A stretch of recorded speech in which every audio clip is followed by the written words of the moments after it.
വലിയ രീതിയിൽ 3 സീറ്റുകൾ നഷ്ടപ്പെട്ടു. ഏറ്റവും വലിയ ഒരു ഭൂരിപക്ഷം തേക്കാൻ കഴിഞ്ഞില്ല. മറിച്ച് ഒരു ഒറ്റകക്ഷി അല്ല, നഗരസഭയുടെ ഭരണ സംവിധാനം പാർലമെന്റോ അസംബ്ലിയോ പോലെയല്ല. ഏറ്റവും വലിയ ഒറ്റകക്ഷി ആരാണോ അവരാണ് നഗരസഭ ഭരിക്കേണ്ടത്. സ്വതന്ത്ര സ്ഥാനാർത്ഥി പറയുന്നത് എന്ത് വില തന്നാലും BJP-ക്കൊപ്പം പോവില്ല. ജനങ്ങള് BJP-ക്ക് വ്യക്തമായിട്ടുള്ള ഭൂരിപക്ഷം നൽകിയിട്ടുണ്ട്. ഞങ്ങൾക്ക് UDF-നേക്കാൾ 8 സീറ്റ് അധികമുണ്ട്. അപ്പോൾ ഭാരതീയ ജനതാ പാർട്ടിക്ക് അനുകൂലമായിട്ടാണ് ജനവിധി. ആ ജനവിധി അട്ടിമറിക്കാൻ UDF-ഉം LDF-ഉം ശ്രമിക്കരുത് എന്നാണ് ഞങ്ങൾക്ക് അഭ്യർത്ഥിക്കാനുള്ളത്.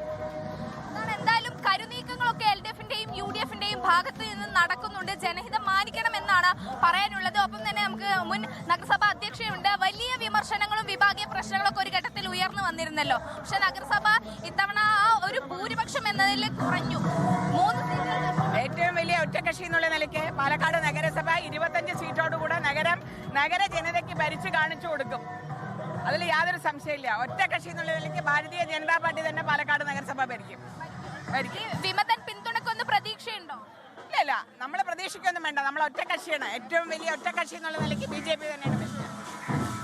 അതാണ് പാലക്കാട് ആ രീതിയിൽ ഒരു വിമതൻ ട്രംപ് കാർഡായി മാറുമോ എന്ന ചോദ്യമാണ് അവിടെ ഉയരുന്നത്. നെക്ക് ടു നെക്കാണ്. പക്ഷെ അവിടെ ഏറ്റവും വലിയ ഒറ്റകക്ഷി BJP ആണ്. അതുകൊണ്ട് തന്നെ ഇത്തവണത്തെ ഭരണവും അത് BJP തന്നെ നടത്തും പാലക്കാട് എന്ന വിശ്വാസമാണ് BJP ക്യാമ്പിലുടനീളം കേൾക്കുന്നത്. അവർക്ക് തിരിച്ചടിയാണ് നഗരസഭയിൽ ഉണ്ടായിരിക്കുന്നത്. അവിടെ UDF-ഉം LDF-ഉം ചേർന്നുകൊണ്ട് ഒരുപക്ഷെ ഒരു കൂട്ടുമുന്നണിയിൽ ആ നഗരസഭാ ഭരണം നടത്തുമോ, അതിന് വിമതൻ ആർക്കൊപ്പം നിൽക്കും എന്നൊക്കെയുള്ള ചോദ്യങ്ങൾ ബലപ്പെടുകയാണ്. അവിടെയാണ് ഒരു പക്ഷേ ഇനിയിപ്പോൾ ഏറ്റവും വലിയൊരു പൊളിറ്റിക്കൽ സസ്പെൻസ് ബാക്കിയാവുന്നത് പാലക്കാട് നഗരത്തിലാണ്, നഗരസഭയിലാണ് എന്ന് വേണമെങ്കിൽ പറയാം. അശ്വത്തിൽ ഷംനിയാണ് വിശദാംശങ്ങളുമായി ചേർന്നത് പാലക്കാട് നിന്നും.